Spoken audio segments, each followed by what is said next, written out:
Hello friends, मेरा नाम है प्रवीण और परीक्षा धाम चैनल में आप सभी का स्वागत है। आज का हमारा टॉपिक रहेगा, हम लोग लैंड रेवेन्यू सिस्टम के बारे में जानेंगे, भू राजस्व व्यवस्था के बारे में।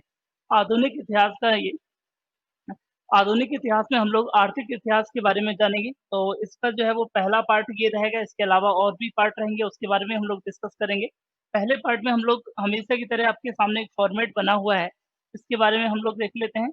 तो सबसे पहला कॉलम में यदि हम देखते हैं तो यहाँ पर मैंने सिस्टम लिखा है, 3 जो मेजर सिस्टम है, ठीक है ना? उन्हें हम लोग देखेंगे लैंड रेवेन्यू की। पहला जमींदारी देखेंगे हम लोग, रैयतवाड़ी देखेंगे और महलवाड़ी देखेंगे। दूसरे कॉलम में ये लिखा हुआ है कि इसके इम्प्लीमेंटर कौन थे, इसके लागूकर्ता कौन थे, इसे लागू किसने किया था, उसके बारे में हम लोग देखेंगे। और उसके बाद फिर हम लोग देखेंगे ईयर ऑफ एस्टेब्लिश, कब इसे लागू किया गया है, ये भी हम लोग देखेंगे। इसके अलावा फिर किस एरिया में इसे लागू किया गया था, इसे 4th नंबर पे हम लोग देखेंगे कि इसका एरिया कौन-सा था। और उसके बाद हम लोग रिमार्क्स बेसिस में हम लोग कुछ क्वेश्चन डिस्कस करेंगे। तो आइए हम लोग पढ़ना स्टार्ट कर देते हैं। सबसे पहले देखिए यहाँ पर जमींदारी सिस्टम देखेंगे हम लोग। पहले हम लोग इस तरीके से पढ़ते हैं हॉराइज़न, और उसके बाद फिर हम लोग वर्टिकल याद करेंगे इन्हें। सबसे पहले जमींदारी सिस्टम की यदि हम बात करते हैं, तो याद रखिएगा, जमींदारी सिस्टम में क्या है कि अंग्रेज एक जमींदार को अपॉइंट करते थे और वो क्या करेगा, वो किसानों से टैक्स लेगा और फिर उसके बाद फिर क्या है, 10% अपने पास रखता था और 90% जो है वो कंपनी को देता था, या फिर अंग्रेजों के पास जमा करना होता था उसे। उस सिस्टम को कहा जाता है जमींदारी सिस्टम। यहाँ पर देखिए, सबसे ऊपर कौन है, अंग्रेज हैं, यहाँ ब्रिटिशर्स हैं ये। और ब्रिटिशर्स फिर क्या करेंगे, एक जमींदार को अपॉइंट करेंगे, ये मिडिल मैन होगा, ये जमींदार होगा। और जमींदार के बाद फिर यहाँ पर कौन होंगे, तो यहाँ पर होंगे फार्मर्स होंगे। तो फार्मर से फिर वो टैक्स लेंगे, याद रखिएगा। तो ये सिस्टम कहलाता था जमींदारी सिस्टम। सबसे ऊपर कौन है, अंग्रेज है, और ये किसको अपॉइंट कर रहे हैं, जमींदार को अपॉइंट कर रहे हैं। और ये जमींदार फिर किससे टैक्स ले रहा है, वो किसानों के ऊपर इम्पोज कर रहा है टैक्स, और उसका 10% क्या करेगा, अपने पास रखेगा जमींदार, और बाकी 90% किसको दे देगा, कंपनी को दे देगा। तो उस सिस्टम को हम लोग कहते हैं जमींदारी सिस्टम। इसे इम्प्लीमेंट किसने किया था, तो लॉर्ड कॉर्नवालिस ने किया था। हम लोग पढ़ेंगे 1786 से लेकर 1793 तक वो रहे कॉर्नवालिस। तो कॉर्नवालिस की यदि हम बात करते थे, इन्होंने कब इसको इम्प्लीमेंट किया था, 1793 में हुआ है। इसे याद रखिएगा, कई बार क्वेश्चन पूछा है ये। 1793 में इसे लागू किया गया है। और एरिया की यदि हम बात करते हैं दोस्तों, तो इसे सबसे पहले बंगाल वाले रीजन में लागू किया गया था, इसे याद रखिएगा। और बंगाल का ही भाग आपको पता था, बिहार भी था। और उसके बाद फिर उड़ीसा भी किसका भाग था, पहले बंगाल का भाग था। और उसके बाद उत्तर प्रदेश का ये बनारस वाले रीजन में भी इसे लागू किया गया था। तो 4 क्षेत्र आपको याद रखना है, कौन-सा है, बंगाल हो जाएगा, बिहार हो जाएगा, उड़ीसा हो जाएगा और फिर बनारस हो जाएगा। अब विशेष में हम लोग देख लेते हैं, इंडिया के टोटल भाग पर कितने भाग पर लागू था ये, तो ये 19% भू-भाग पर लागू था ये। कितने लैंड पर लागू था ये, तो ये 19% था, इसे याद रखिएगा। अभी हम लोग कंपेयर करके पढ़ेंगे। राजस्व की यदि हम बात करते हैं, तो राजस्व जो वसूलने का था वो निश्चित नहीं था यहाँ पर, इसलिए ये क्या है, ये फेल हो गई थी, अच्छी तरीके से चल नहीं पाई थी। बस इन्होंने ये कहा था कि प्रारंभिक जो है वो 10 वर्षों के लिए लागू की गई है, और चूंकि इसमें वर्ष जो है वो एक स्थायी रूप से लागू कर दिया गया था, इस कारण इसे हम लोग क्या कहते हैं, स्थायी बंदोबस्त के नाम से भी जानते हैं। लेकिन याद रखिएगा दोस्तों, यहाँ पर राजस्व क्या है, कोई भी निश्चित नहीं था। जितना भी राजस्व लिया जाता था, उसका जो है वो 1/11 कौन रखता था, जमींदार अपने पास रखता था, और 10/11% भाग किसको देता था, तो ये अंग्रेजों के पास जमा कर देता था। तो इसे याद रखना है। इसके अलावा इसके अन्य नाम क्या है, तो इसे स्थायी बंदोबस्त के नाम से भी जाना जाता है, परमानेंट सेटलमेंट भी इसे कहा जाता है। इसके अलावा इसे जागीरदारी सिस्टम भी कहा जाता है। तो 2 अन्य नाम भी इसके मिलते हैं, इसे भी याद रखना है। इसके अलावा सनसेट लॉ का संबंध भी इससे है, याद रखिएगा। सूर्यास्त कानून एक लागू कर दिया था अंग्रेजों के द्वारा, और इसमें ये होता था कि एक निश्चित अवधि आपको प्रोवाइड की जाती थी, एक निश्चित दिन आपको प्रदान किया जाएगा कि इस दिन आपको क्या करना है, टैक्स पे करना है। यदि उस दिन जब तक सन सेट नहीं हो जाता है, तब तक क्या है, आपकी डेडलाइन होगी। और जैसे ही सन सेट हो जाएगा तो फिर क्या है, यदि आपने टैक्स पे नहीं किया है तो आपकी जो ज़मीन है उसको नीलाम कर दिया जाएगा, और उसमें से फिर क्या है, टैक्स की भरपाई की जाएगी। तो ये था सूर्यास्त जो है वो कानून, इसी को कहा जाता है, इसे याद रखिएगा। किससे संबंधित है ये, जमींदारी सिस्टम से संबंधित है, इतना आपको याद रखना है। तो ये हो जाता है आपका जमींदारी सिस्टम। इसके बाद फिर है रैयतवाड़ी सिस्टम। दूसरे नंबर पे है रैयतवाड़ी। रैयतवाड़ी की यदि हम बात करते हैं, रैयत का मतलब ही होता है किसान। रैयत का मतलब क्या होता है? किसान। तो यहाँ पर क्या है, अंग्रेज क्या है, अब किसी भी जमींदार को अपॉइंट नहीं करेंगे, कोई भी मिडिल मैन नहीं होगा, बल्कि क्या है, अंग्रेज डायरेक्टली किससे टैक्स लेंगे? तो किसानों से टैक्स लेंगे। तो इस सिस्टम को कहा जाता था रैयतवाड़ी सिस्टम। इसे लागू करने की बात तो 1792 में हो गई थी, इसी के 1 साल पहले, लेकिन इसे प्रॉपर तरीके से लागू किया गया है वो 1820 में किया गया है। एक्यूरेट सन यही वाले ज़्यादातर याद रखना है आपको, बाकी कई जगह 2-2 सन मिलते हैं आपको, जैसे ये इसका 92 भी मिलेगा और फिर क्या है 1820 में मिलेगा। लेकिन 1820 में ये पूरी तरीके से लागू की गई थी मुनरो के समय, ठीक है ना? इसे याद रखेंगे, एक कर्नल जो है वो रीड आए थे, तो 1792 में उन्होंने हालाँकि इसके बारे में एक फॉर्मेट बताया था, लेकिन उसे प्रॉपर तरीके से लागू किया गया है, तो ये थॉमस मुनरो के समय। इसे याद रखिएगा, तो मेन जो है वो इसके फाउंडर कौन रहेंगे या इम्प्लीमेंट करता कौन रहेंगे, तो इसे भी याद रखिएगा, लागू करता इसके, तो ये रहते हैं मुनरो। 1820 में इसे लागू किया गया है। अब एरिया की यदि हम बात करते हैं दोस्तों, तो देखिए, एरिया की बात करें, सबसे पहले इसे मद्रास में लागू किया गया था, ये मद्रास। तो मद्रास में तमिलनाडु आ जाता था। इसके अलावा फिर आपका आंध्र प्रदेश, तेलंगाना, ये सारे के सारे स्टेट उस समय इसमें आते थे, मद्रास वाले रीजन में आते थे। बॉम्बे में फिर दूसरी बार यहाँ पर लागू किया गया इसे। बॉम्बे प्रेसिडेंसी हुआ करती थी। बॉम्बे की यदि हम बात करें तो महाराष्ट्र इसमें आ जाएगा। इसके अलावा गुजरात भी इसमें आ जाएगा। तो ये पूरा का पूरा रीजन क्या था?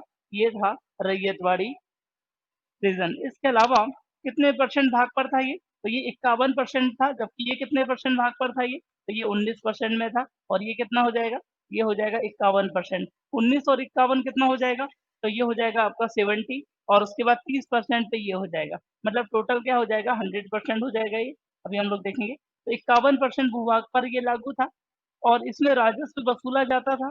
तो इसमें पहले इन्होंने किया था कि 1/2 जो है वो 2 होगा, और उसके बाद फिर क्या होगा? 1/2 जो है वो 3 रहेगा। लेकिन पहले इसी को लागू किया गया था, तो इसे याद रखना है आपको कि इसमें रेवेन्यू कितना लिया जाता था?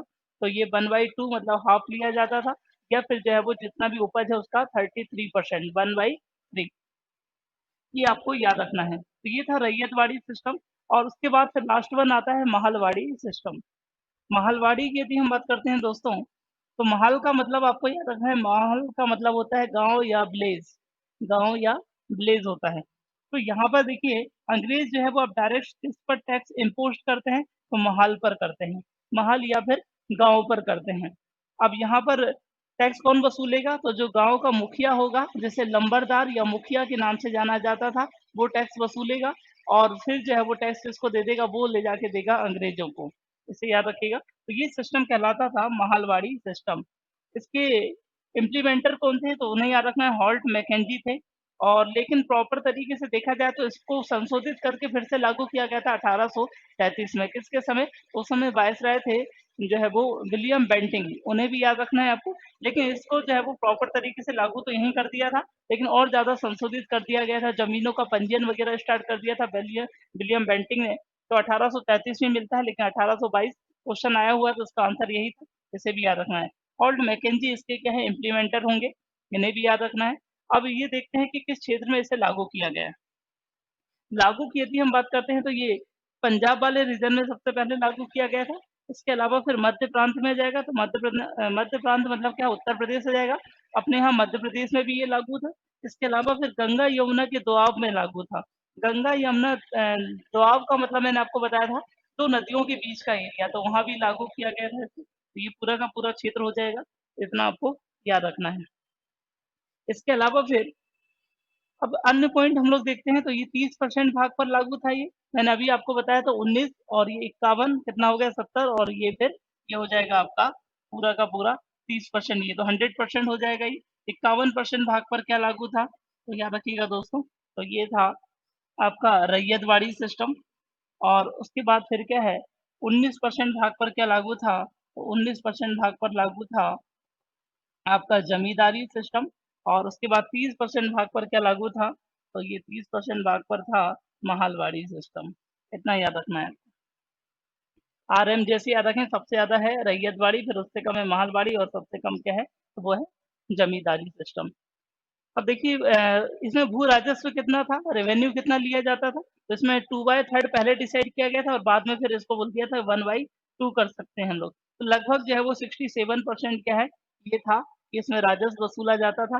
और उसके बाद फिर क्या है इसको हाफ कर दिया गया था।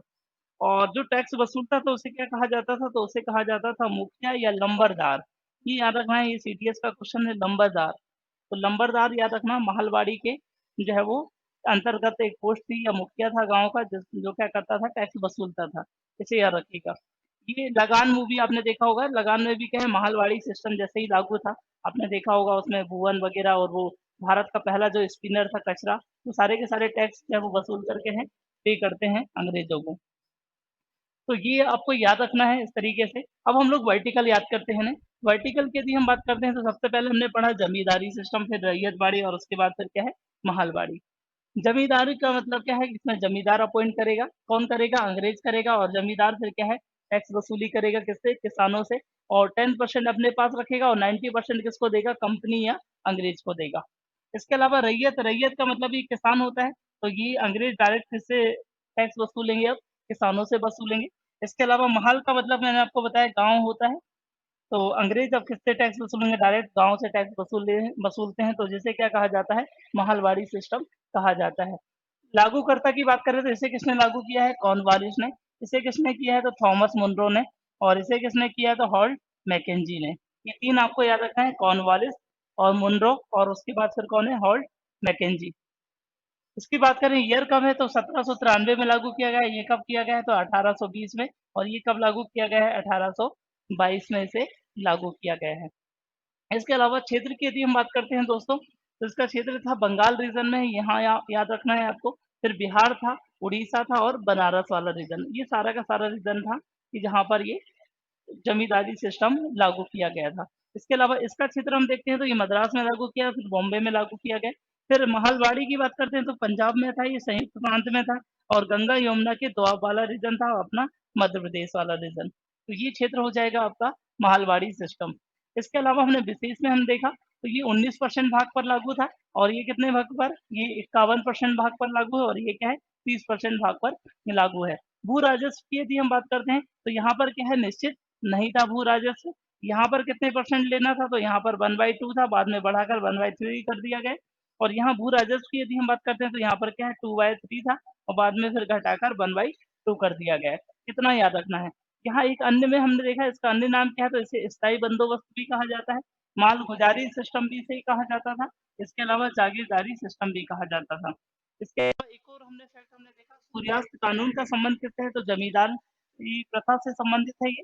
और जमींदारी सिस्टम में क्या होता था कि एक निश्चित अवधि आपको प्रोवाइड कर दी जाएगी टैक्स देने की, और यदि आप सनसेट होने तक टैक्स नहीं देते हैं तो आपकी क्या है? जमीन की नीलामी की जाएगी।